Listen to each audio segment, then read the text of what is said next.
Yan yung parking. So, yun yung babang camping area ng lugar.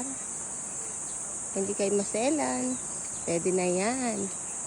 Yung mga papaya. Puno ng saging, aratilis. Yan. Very bukid. Ang maririnig nyo sounds ng ilog ng tubig. Alon ng tubig. Tapos, huni ng mga ibon, kulisap. Ayun. Saka maganda kami sa itong kabila.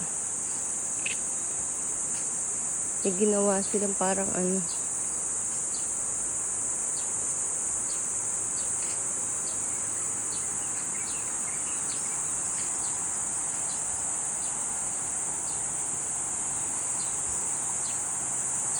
Ayan.